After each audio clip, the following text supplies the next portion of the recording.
Hello, welcome back to Voluminum. This is episode 38.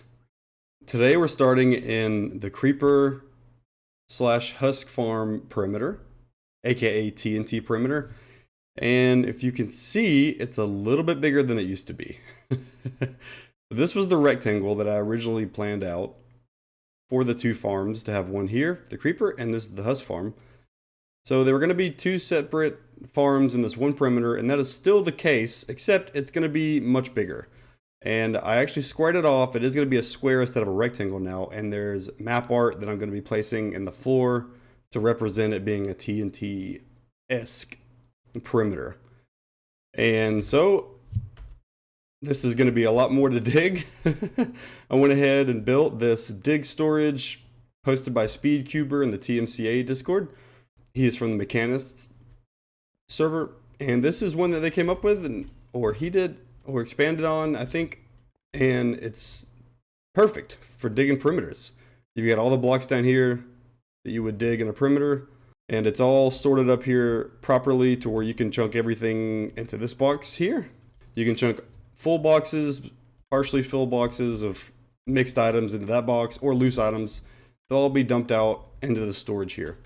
And if you notice these crevasses, these big gaping crevasses that are going in all cardinal directions, these are to help me toss boxes in here. If you haven't seen these before in a perimeter, or you're new to them, this is what most servers do when they're digging a big perimeter. They have these big trenches that they can toss boxes down into in the water stream, and it'll go up into the central storage and be sorted out here.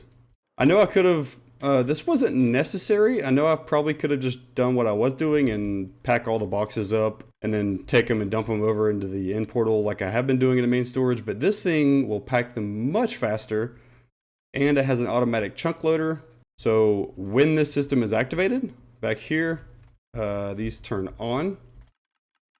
It sends a signal to turn on the chunk loader, and so currently it is on because it is sorting a bunch of boxes right now. This is actually taking me quite a while to get the filters for all these items. This sorter sorts all the boxes, all the items really fast, and you need to fill up 4 hoppers and the dropper that the items go into. Aside from the ores, or most of the ores, I need to get a little ladder up here. These are just normal sorters. These will just come down and be sorted like normal, because there won't be too many of these ores, but the iron and coal definitely need a box sorter for all these. And so I decided to do this almost just out of curiosity. I haven't built one of these dig storages in a long time. Last time I did was on Enginium, and this one is much bigger. It even has this little map art place over here so this is the area. This is obviously before I dug these trenches out, so I might update this in the future to see what it looks like as I'm digging. But basically the plan is to dig this whole area out, and all the items will be packed into boxes here. And so it'll be easy for me just to grab full boxes of one item type and take them to the storage, rather than dump all the boxes into the main storage and have them sorted out there, because that it'll take much longer for one. And this was just a really cool thing to build. I actually love building storage systems, and this was really fun to build, aside from the filters.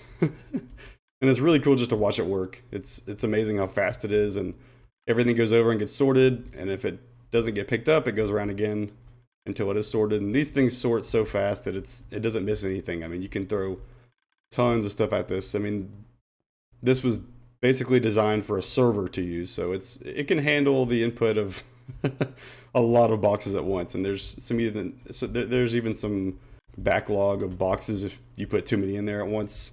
So yeah, no issues sorting out all the blocks we're going to be digging from this perimeter, and we'll have a lot to dig. This is much bigger. I think it's 378 by 378 now. I think that's the size I made this, and I already have the Lightmatic for the floor. So I got the Lightmatic from Map Art Craft and made it and kind of set it here and just mapped out the whole area that I'm going to dig. I just got done digging these trenches not too long ago, and I still got to have to put the water streams in there, but then that's pretty much it. You can start digging. So this is going to take much longer than originally planned, because it's a much bigger perimeter, but I'm actually really happy with that. And I do love digging, so this will be a nice big big perimeter dig that I can always keep coming back to and hopefully finish it in the near future. But it'll take several months, I'm sure, just because I'm by myself. But now I want to take a little trip over to the next perimeter that I want to show off that I'm going to be digging. And I think this one's a little bit more unique. Well, I was just flying back here from where the Husk and Creeper farm Perry is at. In that portal there, there's the chunk loader. Here's the gold farm right next to it. And the bartering farm is right over there. And this is not too far from the main hub, right over here. So I think this will be my first diagonal piston bolt that I'll be making, and it isn't that far. So that's nice. Just have to make it, you know, under the bedrock and connect it up. And I will be making the piston bolt at least to the farm. Yeah, I'll be making the piston bolt to and from, because I might not always use the end portal to get back, especially if I need to get back here to a separate area of the world and I don't need to, and I've had my bed reset over there. So I'll probably knock out this corner so I can have it go diagonally this way, and then we'll just have to dig it. Oh, I might have to go around this little elevator for the Guardian farm. This shouldn't be too bad though. Or maybe just off in this distance and then take a left. Yeah, that'll probably work better. I could use this main one, but I kind of want to save this for something else. I'm not sure though. But let's go ahead and take the piston bolt out to the double witch hut perimeter. And it's nighttime. That's nice. Gotta use the gamma override so you can see anything. So I think I've shown this before, but I just wanted to show it again really quick because I have been working on this here and there. And I'll free cam up so you can get a better view of this. This is the despawn sphere. I'll be standing in the middle. The two witch huts are there in those circles. But if you notice, I've started to dig an outline along the edge there. Maybe you can see it better like this. Yeah, you see a little bit better. So what I'm basically doing is, this is going to be a maze perimeter, meaning that the perimeter in itself will be a maze. This whole perimeter will be a maze. You know, I haven't pinpointed where it's going to start and end yet, but basically what I'm doing is, let's fly over to the edge. Which side have I been doing more? Let's go. I know I've done almost 2 walls, sort of. Yeah, you can kind of see it here. So this is the outer wall, marked by the netherrack here. And then 3 blocks from every block of the wall, you've got the next wall. 1, 2, 3. And then 1, 2, 3, you know, or 3 or more spaces. Because I wanted room to walk in here. I didn't want this to be one wide. But then the rest of the walls are going to be staying where they are. I'm not going to dig down the walls. The walls will be part of the maze. Ow. You know, there were some rivers that I had to dry up here, so I had to. I want to get rid of this gravel because it looks artificial, and I want the terrain to look as natural as it can, even though it's going to be a maze. But you know, for example, up here, the grass will stay, and it's going to curve around the witch huts as well. And I don't have the witch huts built, obviously. I'm going to wait to do that for a little bit. But this is the room I wanted to give myself to build the witch farm here, because I haven't actually decided on which kind of farm I want to use. But it's what is the bounding box for the witch hut actually? Aha, there we go. Yep, there's the structure. Hey, chicken. Yeah, the structure's right here. This is where the witch hut is. It's kind of in the center. I marked this out a while ago. It's honestly been months. I've really been putting this off because this is excruciatingly painful to dig. As you can imagine, I'm just digging straight down in these lines, and I have a long way to go because, as you can see, I've only done like the outer 2, and then this is the same way. You see, it's once you hit this wall, it's going to go 3 more blocks, then the next wall, 3 more blocks, all the way to the center, and then out from these as well, out from these rings around the witch huts. But I just wanted to show an update on what this double witch hut maze perimeter is going to be. It does have a theme, you know, it's a maze. And the TNT perimeter is in that same boat, as it's kind of themed as being a TNT perimeter. So the floor will indicate that once I start building it. But yeah, this is the second overworld perimeter that I'm going to be digging. I don't think I'll do a dig storage for this. If I do, it'll be a smaller one, because that one over in the TNT perimeter, I actually took a while to build. It was, even though it was fun, I think it's a little overkill for this area, because this area isn't as big, even though it's going to be still a lot of digging, but it'll just be really monotonous. And I think I'll just fill up shulker boxes, and maybe I'll make a little dig sorter here to compact the ball, but it won't be nearly as intricate as the one in the TNT perimeter. But this is the second overworld perimeter that I'm working on digging, and Alright, we took a little trip through the nether. We're back over here at the main base portal. Just on the other side of this anyway. I'm actually going to be knocking out the roof over this portal to where I can just fly out. And I got to break the bedrock here as well. So I can just fly out and get to things. And I may even make an elevator to get up to these chunk loaders up here that are going to be used. I still need to set up more chunk loaders for the base area so it can be loaded. This is currently the only one I have, and that's for the wheat farms. This is just the portal for the items to come from these farms to go to the base. And this is the portal to the drown farm. I still need to make a bunch more portals up here, and this will be kind of an area I need to get to. And I'd rather not have to just fly up out of there every time. So I might make an elevator to get up, or some kind of like minecart thing, or ender pearl, something like that. Alright, moving on. Let's fly on over here to our last perimeter to show off. Now you have to forgive my voice, I'm kind of losing it. I've had a pretty gnarly cold the past week, so just a little bit scratchy. But this is the center block for my new nether fortress perimeter. And right under here, let's take a look. I've already dug out the first 2 layers, or first 4 layers, I guess, technically. But, you know, you do 2 layers at a time, so this is 1 layer, this is 1 layer. But I got it dug out, and the shape is hard to see here because there's bedrock above it. So let's go on over to the test world and I can show you what it looks like much easier. Alright, this is the test world, and I've removed the bedrock just to show you what I've dug underneath so far. This is a quatrefoil. It's a pretty cool looking shape. I haven't actually picked out the design for the floor yet, or the walls, but I'll figure something out as I get closer to being done with this dig. Yeah, I think this is the actual center block here.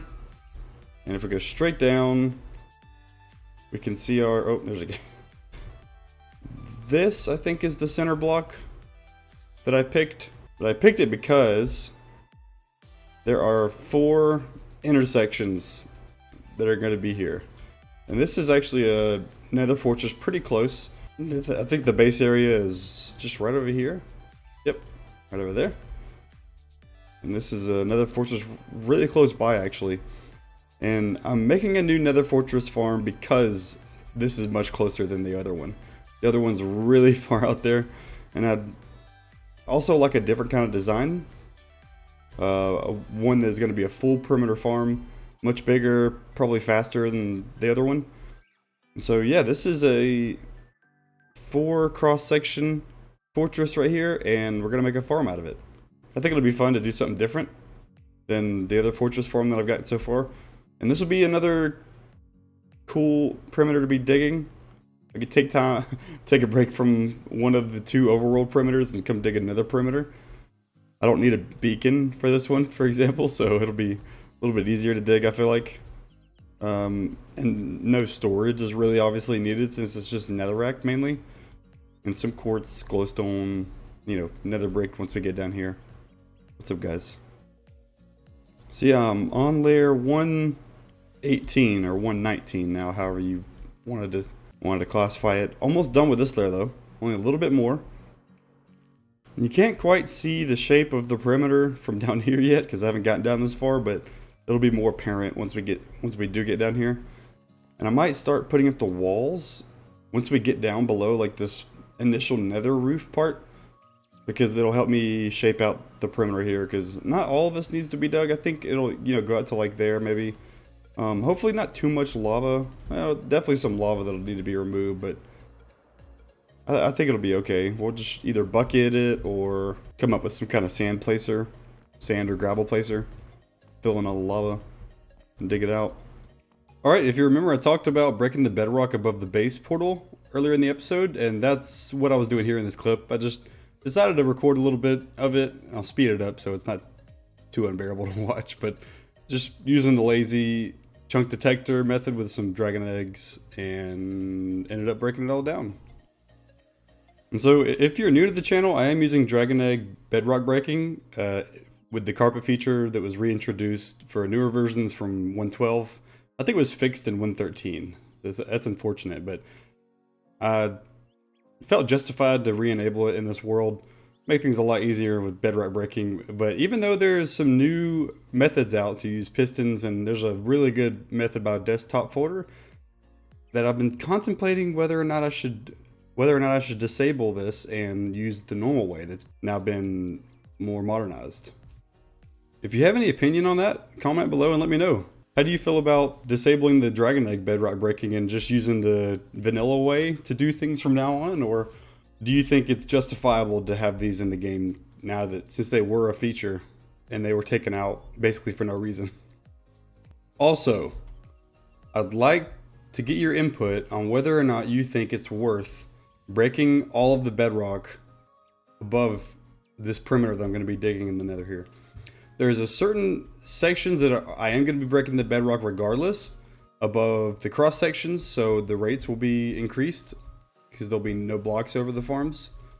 But I was debating whether or not I actually wanted to break all of the bedrock in this whole perimeter, and so you can't even see the shape from up here. Even when I dig all the way down, it'll be difficult to see unless you're down in it. So I've actually been considering removing all the roof here, the bedrock, just so for the sake of having the perimeter being able to be seen from up here. Because unlike in the overworld, you can just dig down and not have to worry about there's no roof. The nether has a roof, so the only way to really see a nice perimeter is to kind of be in it, and you can't really see the shape from above. And the shape that I'm digging here, I'd like to make it pretty apparent, you know, what it is, and be able to see the shape and decoration from above. So yeah, let me know if you think that's worth it. I'm kind of leaning that way. I've officially taken an arrow to the knee. I was just about to record the outro to this episode and that skeleton over there shot me. Ow, do you mind? Yeah, I don't want to drag on this episode kind of rambling any longer. To be honest with you, that's kind of all I got for this episode. I do, however, have plans, big plans, for the next 2 or 3 episodes. Specifically, next episode is about upgrading the main storage. Oh yes, that one's got me excited. Then we've got to make some big changes in the nether infrastructure and how we get around and to and from places. So that's also coming the episode after that. But tell me which perimeter that I showed off this episode that's got you most excited, interested, intrigued. Which one maybe you have some ideas for, whether it's the TNT perimeter, the maze perimeter, or the new Nether Fortress Farm perimeter, which I don't quite have a theme for yet, so ideas are welcome. Yeah, thanks for watching, and I'll see you next time.